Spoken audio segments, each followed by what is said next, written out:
Thank you. Thank you for being here. Yeah, so those who maybe just popped on, I'm Laura, and I'm the board chair of Thank You Life, and I'm grateful to have the honor to introduce Tracey Ivanyshyn. That's right, today. And just as a way of introduction, just say a few things. I don't know if you all looked at her bio on the invitation, but really such an honor to have someone here who has dedicated so much of her life in recent years to as a corporate grief educator and end-of-life doula. So she has extensive education and certifications in death and dying, and facilitates grief workshops for companies and grief support groups and individuals and families. And what I find so moving is that she goes into companies and organizations who've suffered a sudden loss on their teams or on their team, and goes in and helps. I mean, I can imagine what is needed in that circumstance. We have a boarding school here, Thatcher School, where one of their seniors died recently, and the school is in chaos. They don't know what to do. I want to send them you. Anyway, Tracey also has 25 years plus in the corporate world, started 4 companies, sold 3 of them 2 years ago. And since she sold those companies, has really been focusing on this work, working in corporate grief education. And seems like that's one of her passions, as well as working with end of life. And she also remains engaged with Virgin Unite's international mission called 100% Human at Work, which I didn't know about. So thank you. I Googled it, and that's amazing. Thank you. And last but not least, she's also a proud supporter of Thank You Life. Thank you, Tracey, for supporting us with your financial dollars, as well as just joining us here today. And yeah, just honored to introduce you to our Thank You Life family, and you're on. Oh, wonderful. Can everyone hear me okay as we get started? Oh, good. Well, I am so glad that you are here. And thank you, Laura, for that intro. And, as with any talk, I get a little bit nervous about will the technology work and all that kind of thing. And I am no expert on any topics. We'll get that out here front and center. I am always, always a student of both life and death. And I have had some of the best teachers I could ever dream of. And one of them is Dr. Dan Engel, who many of you know, and who certainly is such a huge part of Thank You Life. And so he is responsible for this moment, bringing us all together and having this time. So I want to say thank you to him. And I want to say thank you to all of you who are here for listening to the nudges and being here with me. There are 2 things that made me a little bit less nervous about this talk. And the first one is that usually when you put grief in the title of anything, it's usually highly effective at sort of keeping the audience small, because people tend to sort of avoid grief topics. So the fact that you're all here is, well, it means a lot to me for sure. And the second that's keeping me less nervous is just this brilliant naming of a fireside chat. That sort of conjured up images for me of sort of old friends and new friends just sitting around a fire and trading stories and ideas in a really casual way. And that sounded like fun to me. And so I was glad to agree. And if you're cool with that format, that's how it's going to be tonight. It's going to be me sharing a few stories here and there. And then I'm going to ask you to share some things as well, as if we're around a fire. And Laura, you've got a beautiful fire behind you. So we're just going to sort of imagine that that's right here with us. We have 3 sort of subtopics tonight. So when I tell my stories, they're going to be kind of in 3 little chunks, and there'll be a chance to have some discussion in 2 spots, and then a question and answer at the end to see how much time we have for that. But I'll be basically wearing 3 hats. The first, when I talk about grief at work, I'll have on my grief educator hat. When I talk about being an end-of-life doula, I will come from that space. And then last but not least, just like plain old Tracey, flawed human, learning all the things with a very, very few sacred experiences with grief integration and the beautiful magic of psychedelics. So I will be happy to share my limited but really life-changing experiences. And then I would love to hear some of your stories too. So that's sort of how I imagine that it's going to go. And we'll just kind of co-create this space together. And we're going to just go, like, right off the hop, I would love this to be interactive. Okay, so I'm going to do something kind of silly at first, and then I would love for you to just kind of be on the chat. If you can get your hands ready on the keyboard. I just want to kind of check in with how we have all kind of come together, how we've kind of arrived tonight. So on a scale of 1 to 7, I'm going to ask you to enter a number in the chat. And on a scale of 1 to 7, and even that seems strange, right? Like, why not 1 to 10? But 1 to 7, I would like you to rate your plan to bring presence, the amount of presence that you plan to bring to tonight's talk. And any number is totally acceptable. And for this crazy scale, we're going to use 1 to 7. 1 is like, well, it's kind of going to be background noise while I have my dinner. And I might be playing Candy Crush while you talk. So that's like level 1. Level 7 is more like, well, now that I hear that I'm an integral part of this fireside chat, and I may have to chat myself, I'm going to be riveted to all the grief topics that there are. And you can be anywhere on those scales, of course. It's just actually a little bit of fun. And it's not my point to force you to pay attention, because it's, as I said, less stressful for me if we're all playing Candy Crush and you just all agree that if someone asks you how this talk went, you're just going to say fine.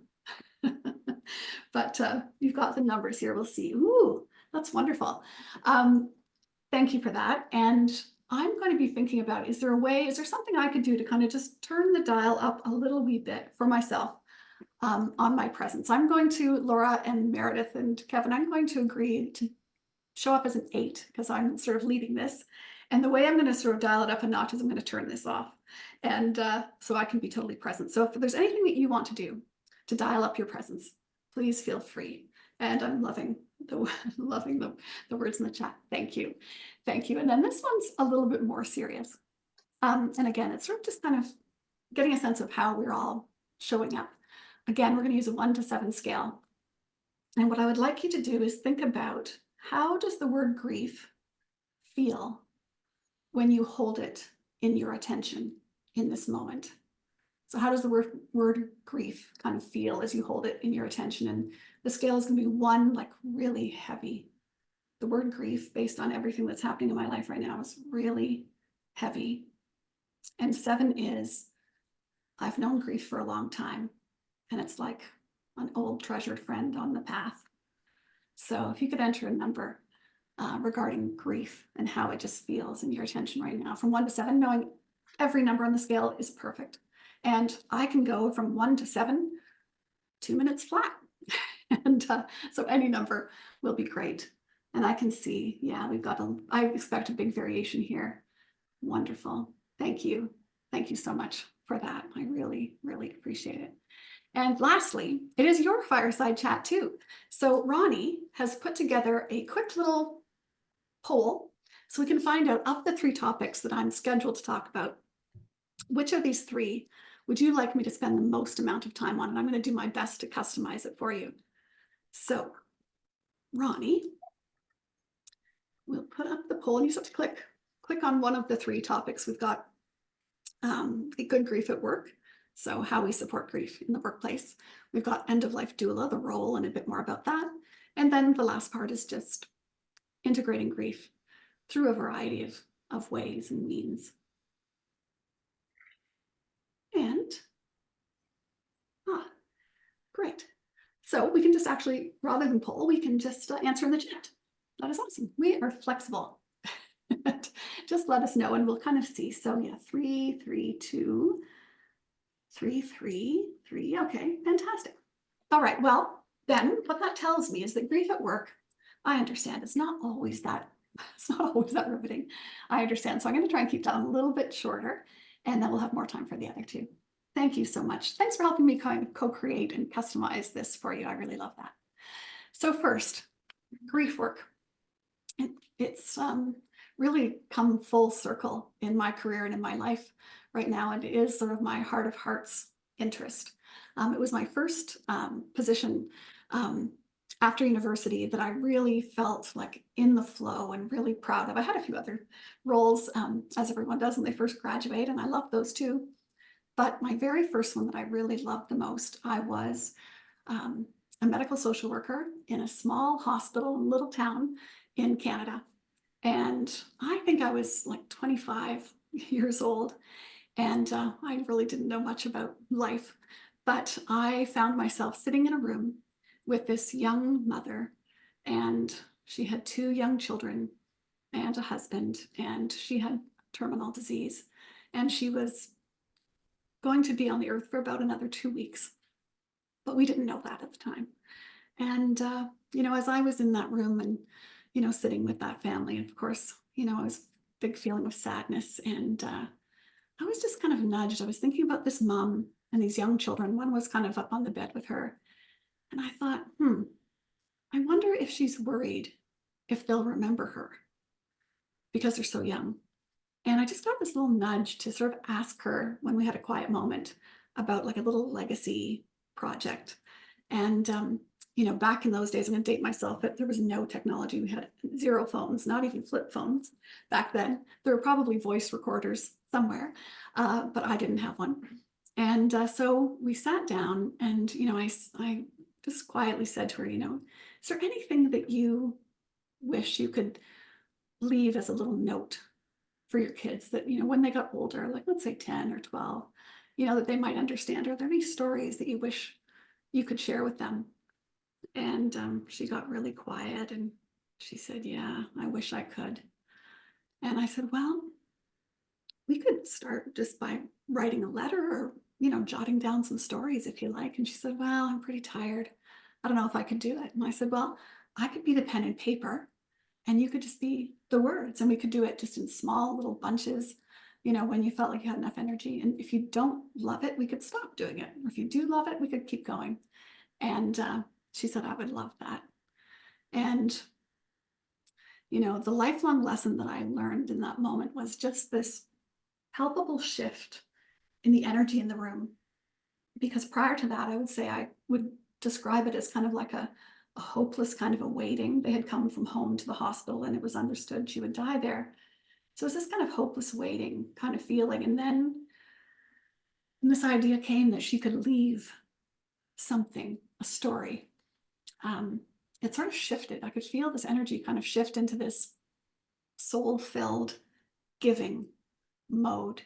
And I didn't know, if that feeling was going to be sustainable or she'd have enough energy. But at any rate, for the next about week, I think it was 6 days, we had time every day, little spurts of time. And we got two beautiful letters written. And I will never forget. I will never forget that moment and the lesson of having purpose and having something to give and how it shifted really everything.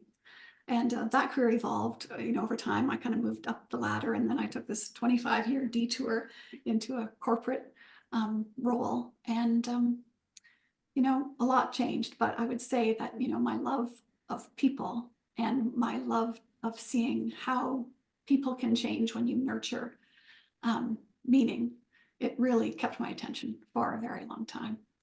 So fast forward to Good Grief at Work. What's it all about? Well, it's the basic premise is that we help founders and leaders, we help organizations totally reimagine their bereavement response program, both bereavement policies and the supports that go with it.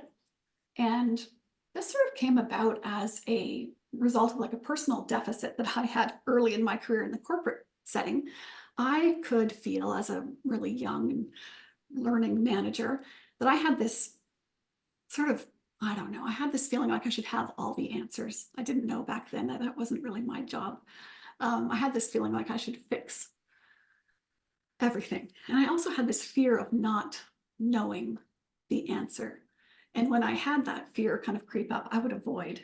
And I think I share that with you because I feel like some of us that may be kind of similar. And I, years later, joined this beautiful mastermind group that one of you on the call is a founder of. And Dr. Dan is also a member of, and that's how I met him.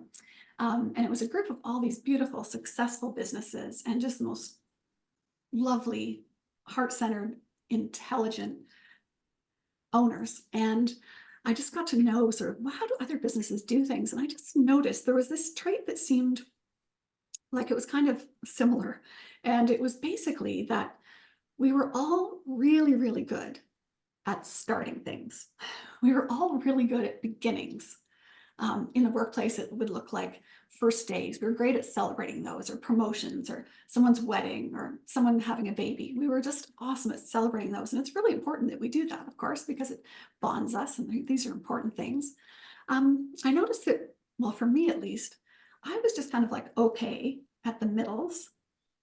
And then I noticed for myself and for a few others, I think, maybe all of us, that we were kind of like head in the sand, bad at endings. And I realized, there were people in my organization who had lost someone, who were grieving. And the way that businesses handled it back then was we were just kind of silent. People went off for a couple of days, they came back, and nobody really transgressed the line of talking about it. But I could tell that it wasn't being done well. And I thought, I have got to get good at this. People are counting on me for not just the good days, but the tough days, and maybe even more so on the tough days. They've given me a lot in our organization. And, so basically I knew from my first, experience I shared with you in the hospital, I know that I can handle tough conversations and grief. I just didn't know how to apply it to the workplace yet. So anyway, I decided to set out and figure it out. And with an amazing crew of employees who were very graceful and generous with kind of learning through trial and error, we set out and figured out a bunch of things, how to solve kind of the human issues and the policy issues and so on. And we did that because, grief, it doesn't wait at the door, even if we want it to. And it does come to work, and sometimes it comes like a tap on the shoulder, and other times it comes like a freight train. And it clouds our judgment. And how could it not, right? And it scares our coworkers. It does. It scares our coworkers. Why? Because they don't know what to say. Nobody else is really saying anything. They don't want to say the wrong thing. They don't want to cross, a personal boundary. And they also have their own grief activations that are with them, sitting with them. And so they don't know what to do. And then the managers are terrified because they've never been trained on how to welcome someone back from a big, big loss, or help them ease their way into an anticipated loss. So at any rate, we decided we needed to create and then teach some really, really good series of workshops and trainings and integrations and so on, because loss is inevitable. So many types: divorce, estrangements, loss of safety, loss of a beloved pet, or, the unimaginable when we have to say goodbye to someone we really love when they're leaving the earth. And so we built these systems, and we taught people how to hold space and how to witness big emotions. And the biggest reveal and the biggest relief, which I'll probably end with this, because I know this topic we might want to move on, but for me, the biggest thing I learned, and again, it was a relief, and maybe it would be for you too, was as I got sort of thinking about, why didn't we do this sooner? Why was I so afraid to do this? Why did we kind of freeze and we didn't really plan? I realized, I think the biggest reason is it's kind of a socially taboo subject, but also I think that just somewhere inside of me, and maybe inside of you too, I just instinctively knew that I did not have the skills to fix grief. And here's the relief: there is no fix for grief. It's not our job to fix it. And if it was, we would surely fail, because it's not a problem to solve and it can't be fixed. It can just be witnessed as this part of our journey. And, it's a deep pain, and everyone goes through it in their own way. And so once I realized, well, it's not something I can fix, I thought, well, I can solve the rest of it. Policy things, teaching people, focusing and integrating. I can help make sure we have the right language to use and that we've got distributed skills. I can make sure that all of our managers know that they've got time for this, that this really matters. Eye contact, really caring what's happening. That's more important than a lot of the other things we're going to do. And then thinking about, return to work. processes and strategies. You know, the person who's returning to work from a big loss, they're not the same person who left, right? They've gone through a big change. So it's like, how do we support that new person now? How do we prepare our teams and then prepare them? And how do we ease them in, make sure we've got redundancy coverage and all that kind of thing? And, you know, we did this because we felt like we could really create like a whole new foundation for this conversation that at one time was really taboo. Now it was open. And the culture says, you know, we can talk about this here. You can feel grief here. You can be 100% human here. We will normalize grief, and that grief takes time. And so then instead of being a problem to solve, it was actually this amazing opportunity to create trust and belonging in the workplace of all things. And if you can build trust and belonging in those moments, I mean, it's incredible what can happen. And I had heard this phrase that goes something like this: you know the true colors of a company when their people face crisis.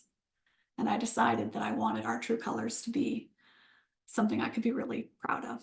And in a world that was crying for connection and like authentic communication, I really wanted to create a safe space.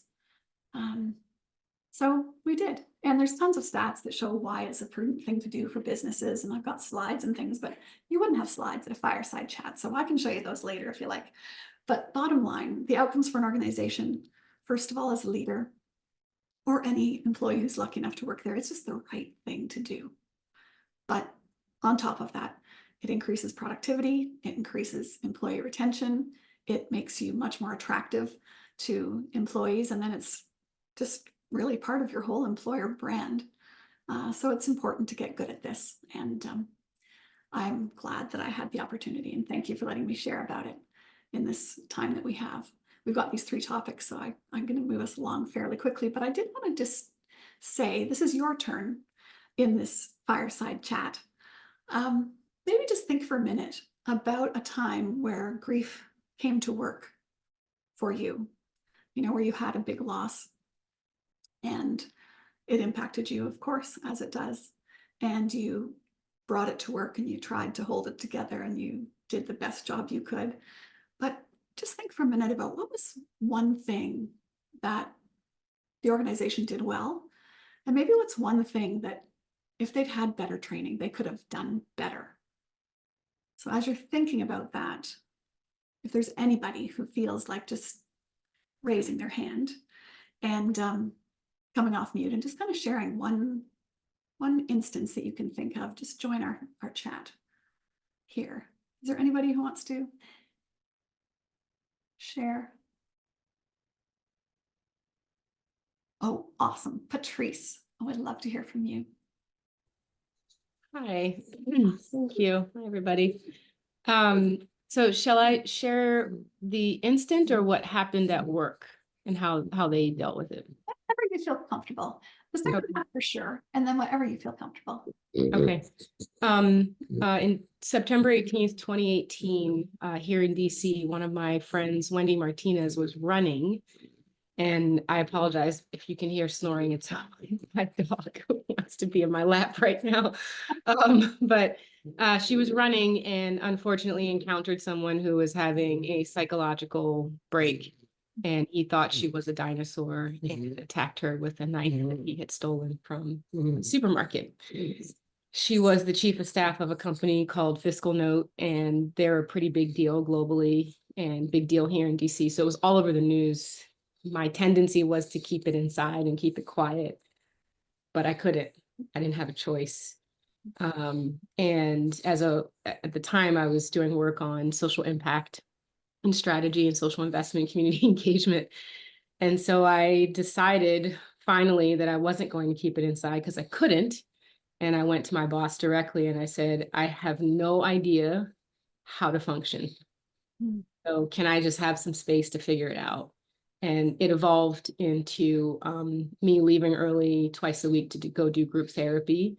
But I also got to a place probably about 3 weeks to a month after her funeral where I said if people had questions, they could come and talk. And so it gave me a chance to talk about it at work, which at first was weird, but then it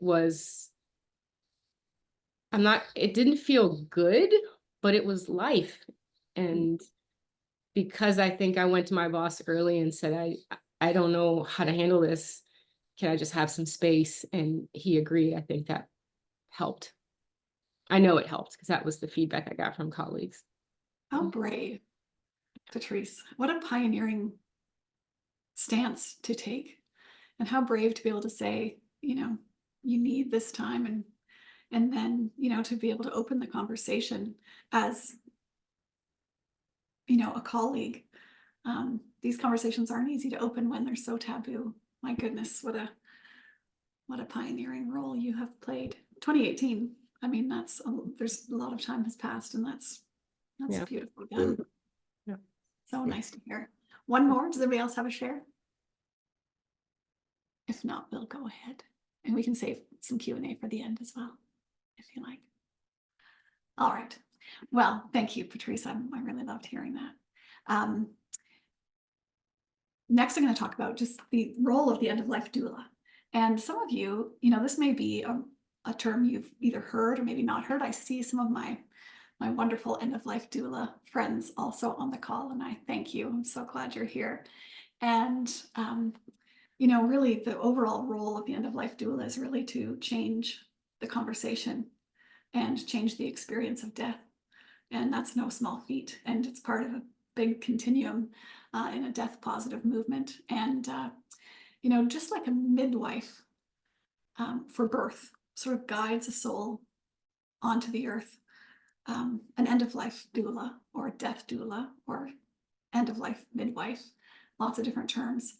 They also can be like a steady guide for this walk home.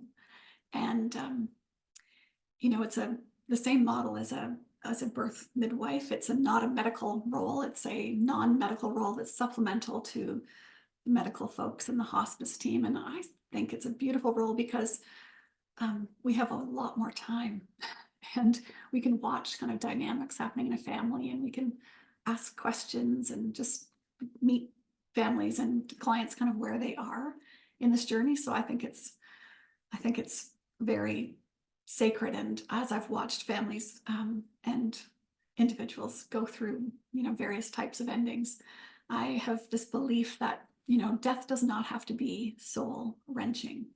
When it follows kind of a natural cadence and a natural, way of life, it's not sudden or urgent. Like when it's just follows this natural cadence, I think that if time and circumstances allow, you can help the family walk together down this road and co-create this experience for self and family and friends and loved ones.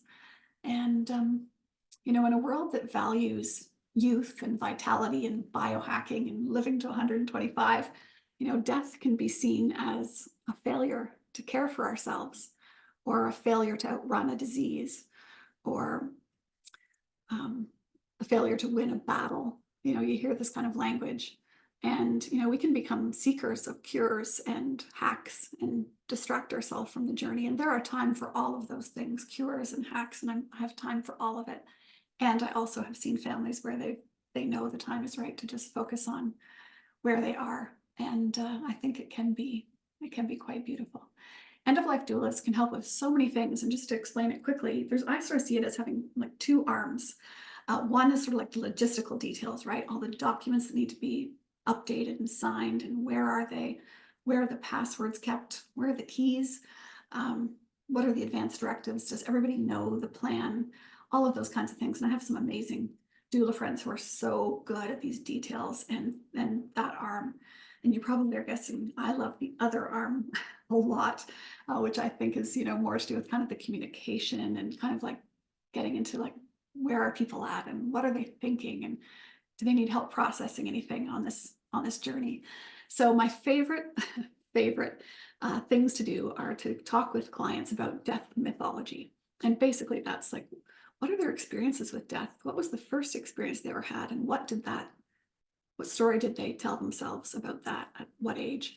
And what are their recent experiences? What are their fears? What do they believe about death? And, often people don't get a chance to have that conversation because we're afraid to open the door. But when you're an end-of-life doula, you can ask that question if you think people are ready. And I think just being able to speak it out loud, these thoughts, is really, really helpful, because we know that helps people process, and it starts all kinds of interesting conversations. So I really love that. I also love to help people envision, as strange as it seems, the last days. Like if we could design, and we can't always, but if we could design the last 10 days, thinking that we might be, really tucked in close to our bed, where would we want to be? Where would we want to be, and who would we want to have right beside us, and who would we not want to have right beside us, and make sure we give voice to that. And, what do we hope the view is? What view would be comforting to us, and whose face would we want to be seeing, and what sort of smells and sights and sounds would make us feel at peace, and what kinds of sights and smells and sounds would not make us feel at peace. And I think giving families a chance to kind of envision this and plan it a little bit, I think it really makes those last days, even if they don't go exactly that way, it makes it easier because the conversations have been had. And I really love that. I also love sort of planning the vigil and integrating things, after the last breath. Very often in our society, once someone has taken their last breath, we feel this rush, this sense of like, let's hurry up and do the next thing, call the funeral home or do whatever. And I just love the idea of thinking ahead of time. We don't need to rush, actually. It might be better if we don't rush. Sometimes when we have that time and we've had the chance to think about it, maybe there's a song we would like to share. Maybe there's a poem someone would like to read if they could picture themselves kind of standing around together when this happened. And it doesn't always happen like that. But I think just thinking about it and talking about it with people is, really, really helpful. I also love helping people kind of celebrate planning services and just holding space for the family through all of it. It's a really sacred honor. And I want to share just one key learning from my favorite teacher, as I've been through a lot of the death and dying curriculums and certifications and so on. And my very, very favorite is a man named Frank Ostaseski. I don't think I've ever heard of him, but this is his book. He is just incredible. His book is called The 5 Invitations. And I would say Frank is 70s, I want to say, by now. And he was the founder of the Zen Hospice, and you may know part of the Metta Institute. And he has been with hundreds, maybe 1,000 people throughout his lifetime as he has seen them, transition. And I'm paraphrasing now, but he basically says that when time and space allow, and people have time to think a little bit at the end, they tend to it boils down to people ask themselves 2 questions at the end of life. 2, and sometimes the wording's a bit different, but they tend to be almost exactly the same. And the 2 questions are: 1, am I loved? And 2, have I loved well? So 1, am I loved? And 2, have I loved well? And his point, which I totally agree on, is that this is the final exam for our lifetime. Why are we cramming for it at the very end of our life? Why don't we ask ourselves now? Because right now, my end date is still unknown. We don't know when it could be, but right now, when I ask myself those questions, I can change the answer if I want to. And in fact, when I had my very first class with Frank, I think it was in 2020, and as you might be doing right now, I sort of took the test, in my brain as he was kind of sharing these 2 questions. And I was thinking to myself, well, the first one, am I loved? When I think about it just in its most simple form, I'm like, wow, I am surrounded by the most awesome people, like world-class huggers, Olympic type, nurturers. And so I could just say yes, like green check mark for the surface level. Am I loved? Yes. And then I got to the second question, which is, have I loved well? And it was like the universe said, hold on, sister, you have got to think about this one a little longer. And so some of you are old enough to picture what a Rolodex looks like. it was in my head, like a little contact list now. And so like a face would come up and a name, and there'd be like a green check mark. I'd be like, yes, I've loved well. And the next one would be like a yellow kind of caution sign. The next one would be a green check mark. And then inevitably, like you're getting the red X's at some point, right? But the nice thing is that I have time to do something about those. And so I did actually that very day.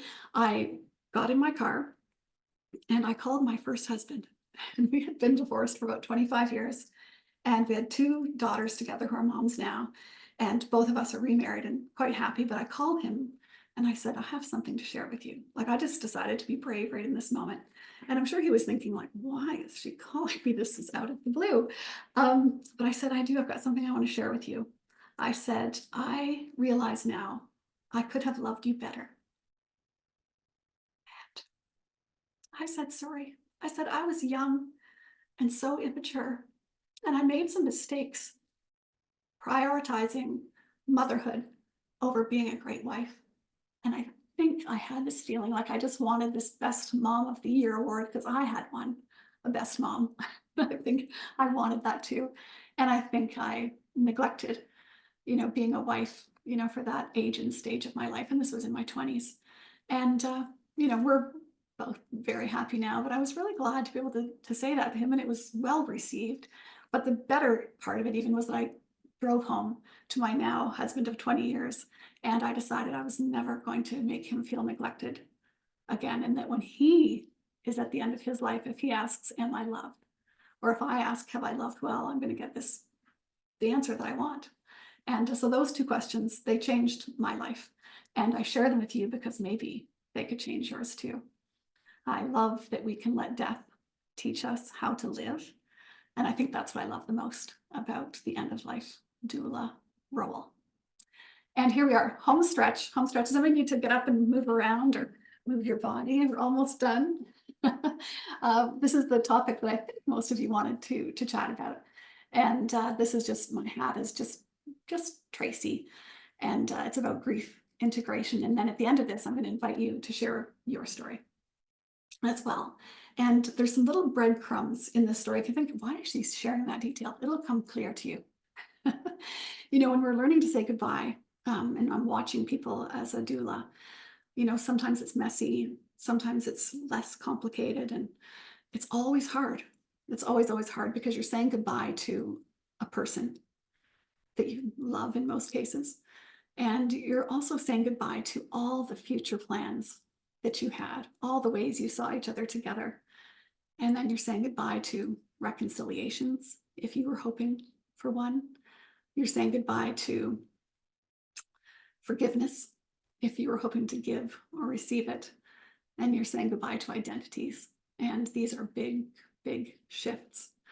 And a really fast lesson that I learned just at the perfect time was from a teacher who's a rabbi in New York.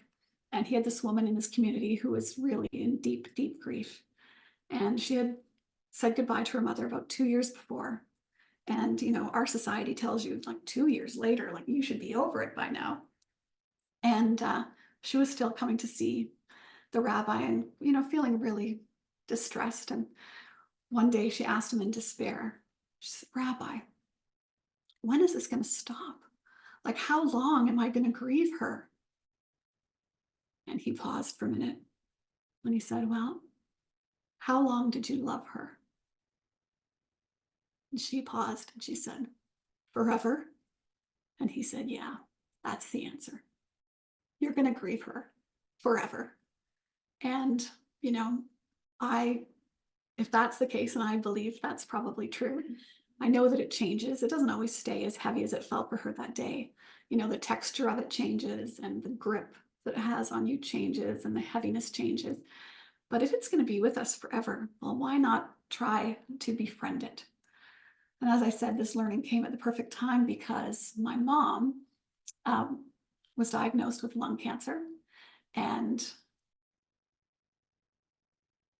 the time, the grief of that, even the anticipatory grief of it was deep. Like, I'm in Grand Canyon deep.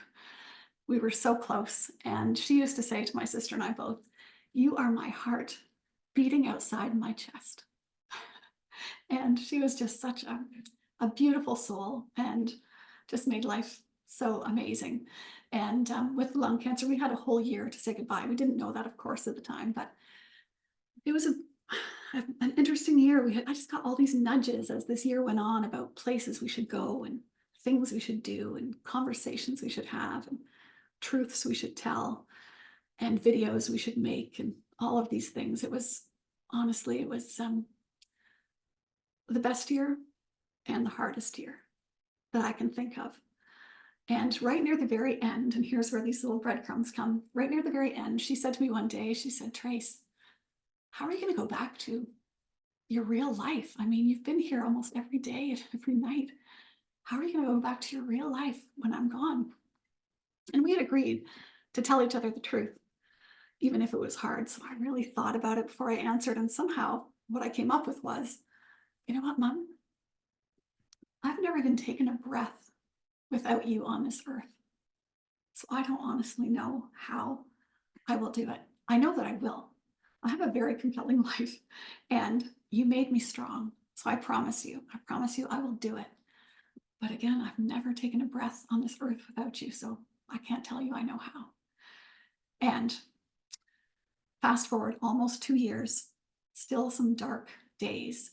Some really well-meaning friend said something that they meant to be very comforting, and we all do this. I'm sure I probably said something similar.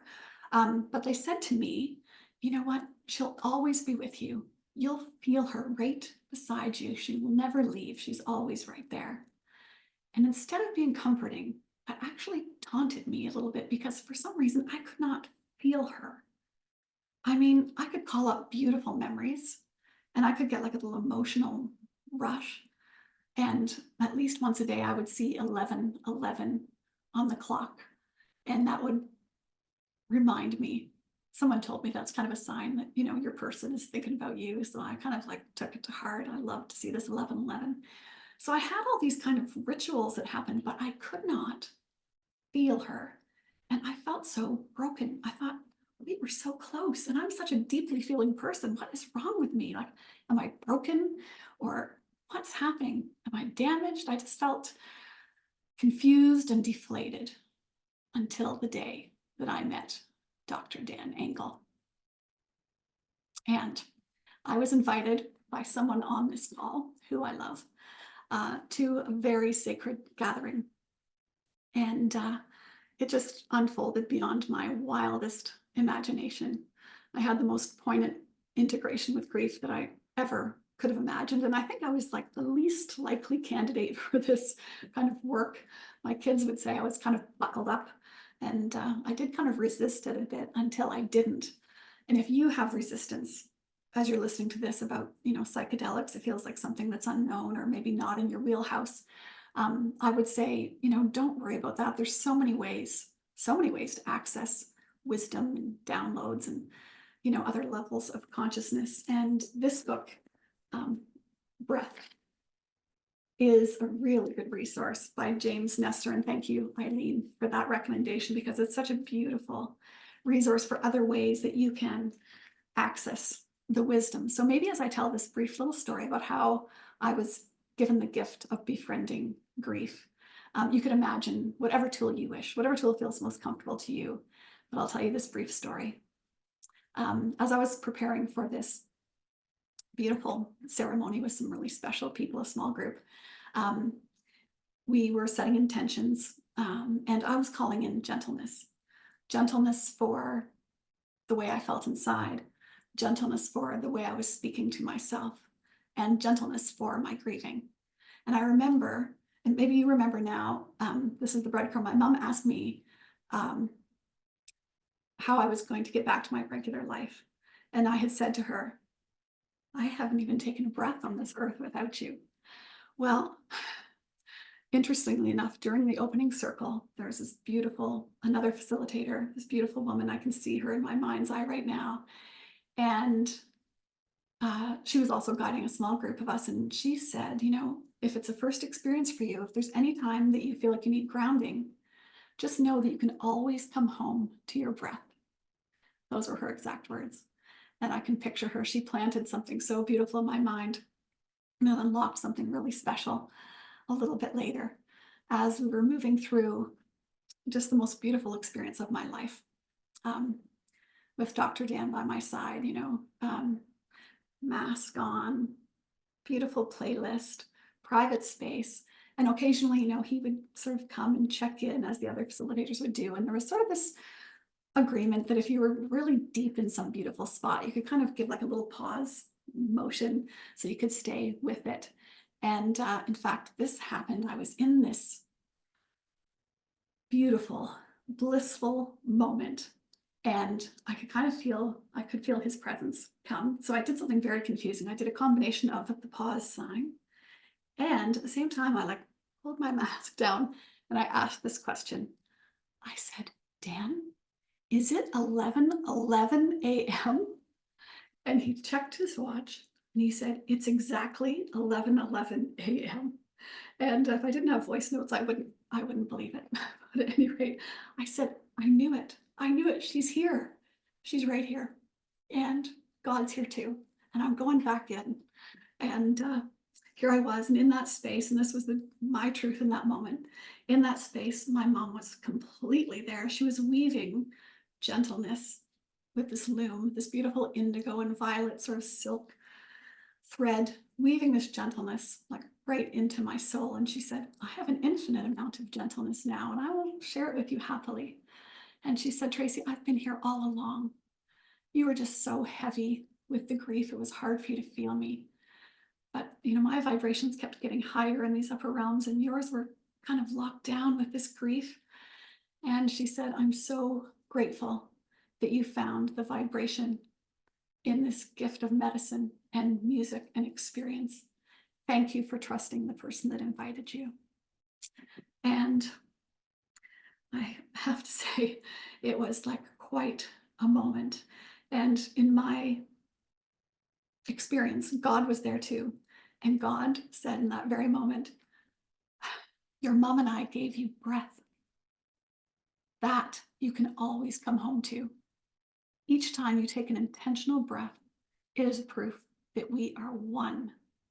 Come home to the breath. And it is proof that we are one. And I took this special breath. I was aware we were all completely united in the breath of life. And I have never felt alone since that very moment. In that moment, I knew there was no separation. And it was just such a turning point. I've never felt the same about grief again. And of course, I had to learn how to live without her physical touch, her beautiful blue eyes. But instead, I got this gift of oneness at 11:11. And if you know Dan, he has these beautiful blue eyes. And it was, my life just changed in an instant. And I got to befriend grief. And that is why I love to donate in multiples of 11 in honor of my mom.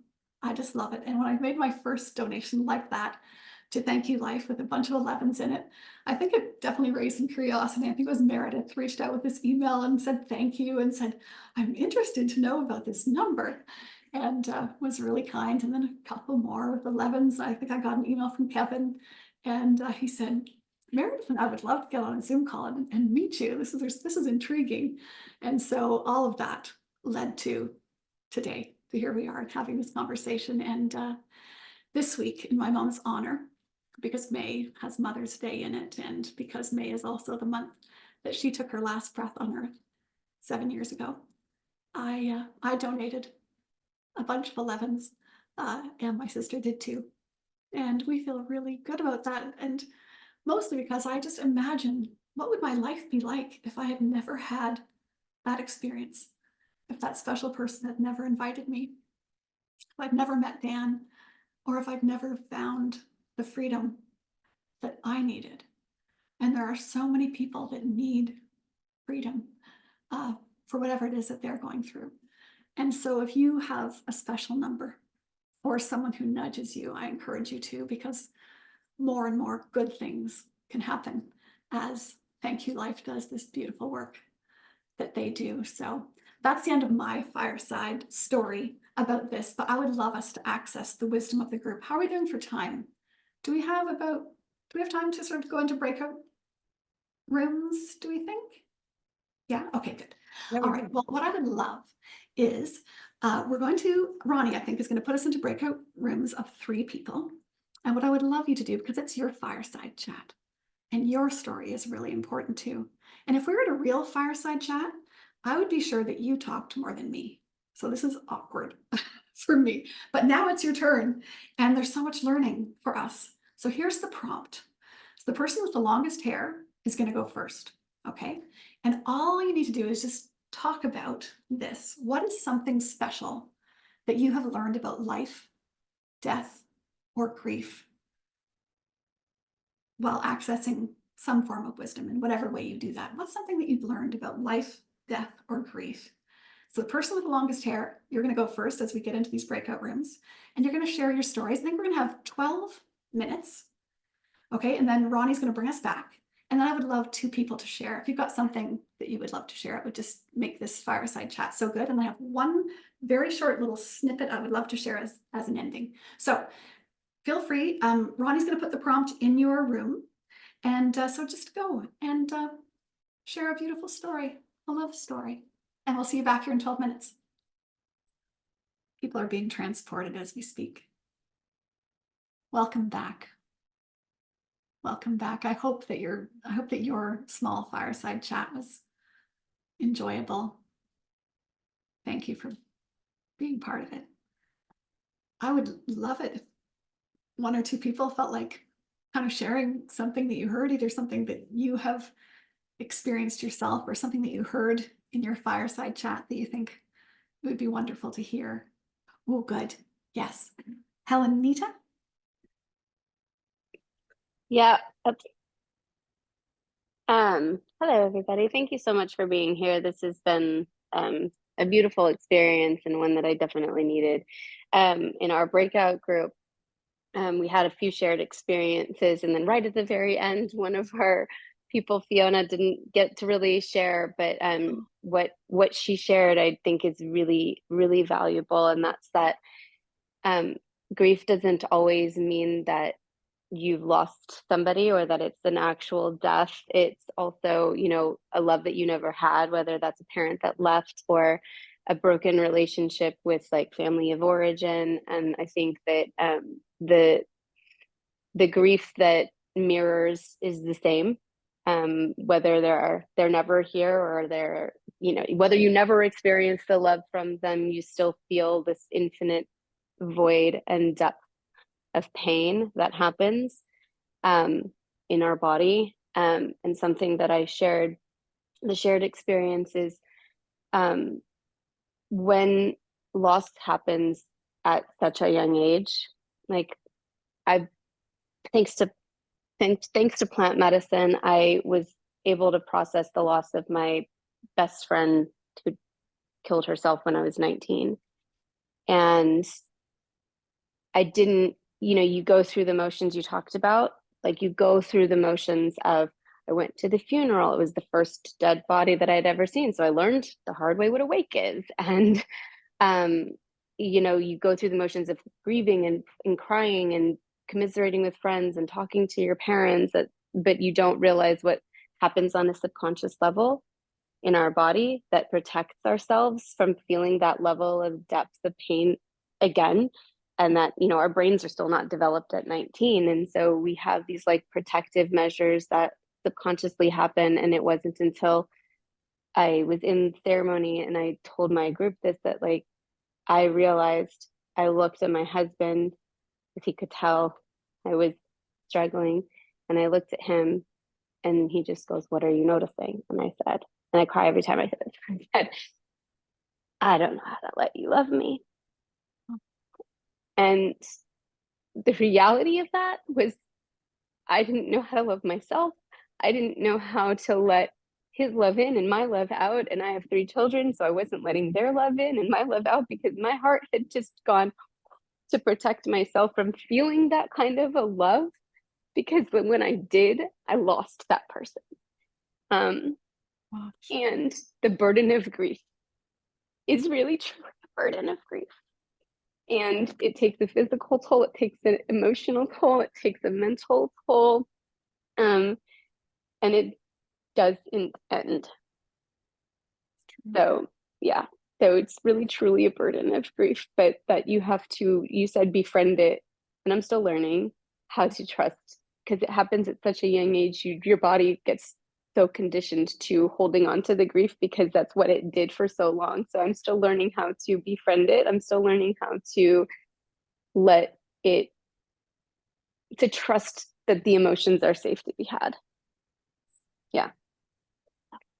Oh, what a beautiful share. And I'm sorry for Thank the you. experience of grief and the experience of loss. And I just want to applaud like your level of insight into, just I've never really heard it described this way of like, I didn't know how to let someone's love in and my love out. And boy, you just did such a beautiful job of describing that. I can just feel it. And what an insight. What an insight you had. Thank you. Thank you for sharing that. And Fiona, if you didn't have enough of a chance, if your story got cut short and you wanted to share more, we would welcome that. And if you want to save it for another day, that's fine. Yeah, too. I think I was saying how, and it was Sherry Walling's book, I think, about grief. I had such a strong reaction to it, and I didn't think I'd experienced any grief because I hadn't really experienced like a sudden or unexpected death, and realizing that it can be actually grieving something you never had or that you didn't have in the way that you'd like. And when Helenita was sharing the consequences of her loss, it was so similar to exactly what I experienced, which I also never put the words to. And she just did it again so beautifully. It was like it's the exact same feeling or the exact same result. Yes. So I think just, I can see that parallel. yeah, and it really just taught me to broaden the definition of grief. And realize that, like, yes, we all experience it all the time. And somehow when there isn't a chance to actually acknowledge, like because my story was always, oh, things are fine. Maybe that even makes it more challenging because you're like, why am I this way? There's nothing to point to specifically, or I shouldn't feel this way. It's a great breakout. Thank you. I'm so glad.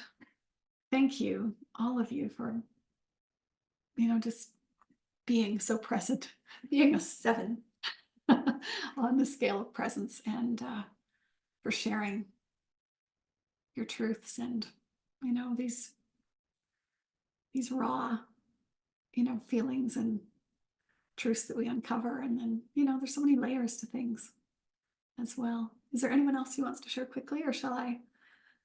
I've got one last thing I wanted to share with you, but I would love if somebody wants to share something. I don't want to take up that space. Oh, excellent. Yes, LH. Hey, I want to share gratitude.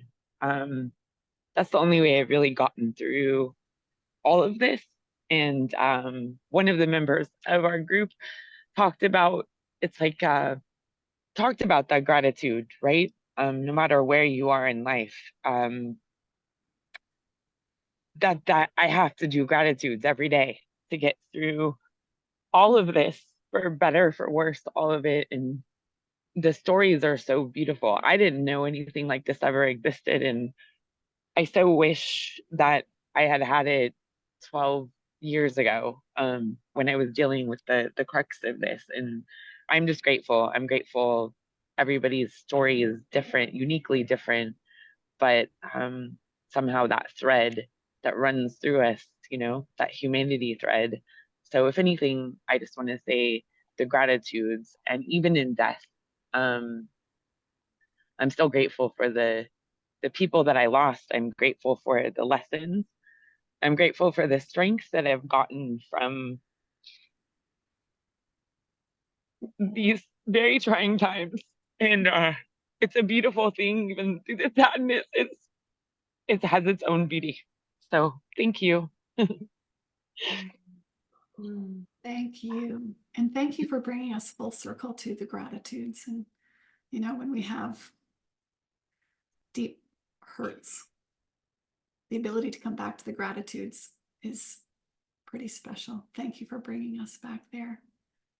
And maybe we just take 30 seconds to just sort of maybe quiet our minds for a minute before we do the next small thing. And maybe just have those gratitudes and also share the gratitude kind of wordlessly with our fireside chat friends from our breakout rooms and all the people who have kind of brought us here to this moment where we can share with each other and continue to learn. Let's just take 15 seconds ish to kind of just be with it.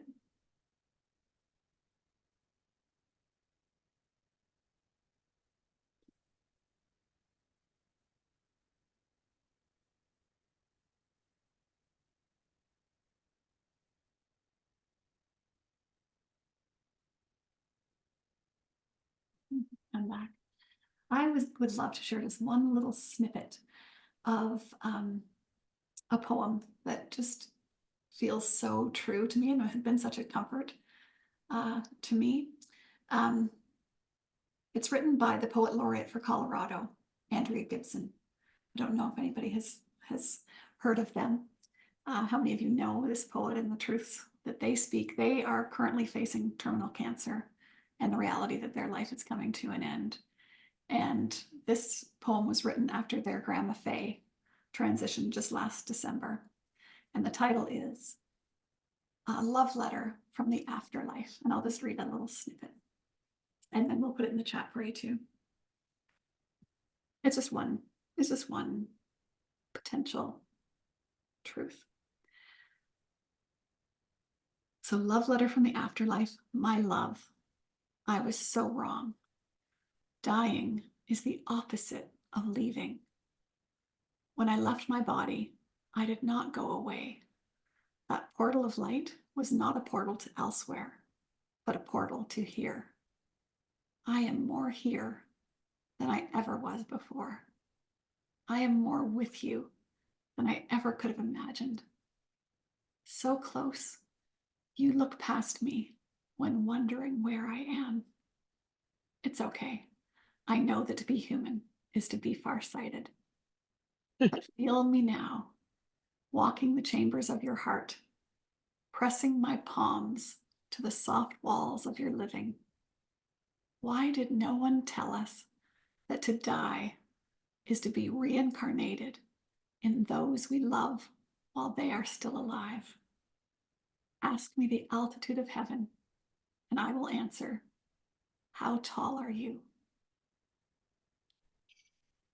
So it's longer and every word is beautiful, and perhaps it was meant for your heart or maybe someone that you know. And I just trust that, all of the peace that we are all seeking will find us in the next while. And I would love to continue the conversation. If we have anybody have a last question or comments, Laura or Meredith or Kevin.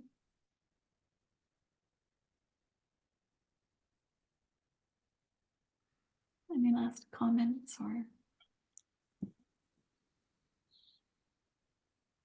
I just want to say on behalf of Thank You Life, thank you so much, Tracey. I know Laura's going to thank you. But what a beautiful time we've had with you, and just feeling super grateful of this community of supporters, including you. Yeah, I want to second that, Tracey. And I was very teary the whole time, basically crying the whole time. It was very sweet. And a lot of what you shared reminded me of this amazing book, Journey of Souls, that is just one of my favorite books. I shared that a bit in my breakout group.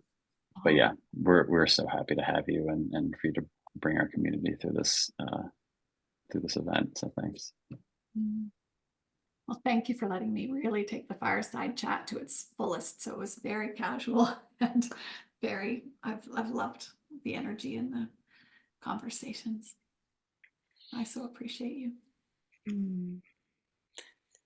So yeah, unless there's anything else, last call for comments. I do actually have a question, which is about the recording, because this has been so precious. We haven't recorded our fireside chats before, and I'm so glad we did this one.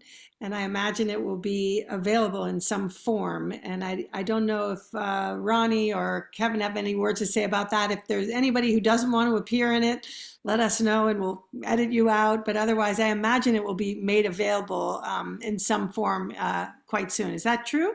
Is that the plan? Ronnie's saying I'll send a link to everyone who attended. So anyway, it's a precious hour and a half that I hope others get to also benefit from being part of by watching the recording. I know that many of us, certainly me, feel like I could stay on for another hour. I have so many more things to ask you and to share. Our breakout was beyond precious. I mean, beyond heartwarming. And I just really want to thank you, Tracey, for the work you're doing in the world, for people, for the companies you work with. I can only imagine what a gift you are to so many. And I really mean that from the bottom of my heart. And this has just been so rich. You're just amazing human. And I want to just thank you. And thank you for your support. And I wonder if we could end together by going onto gallery view.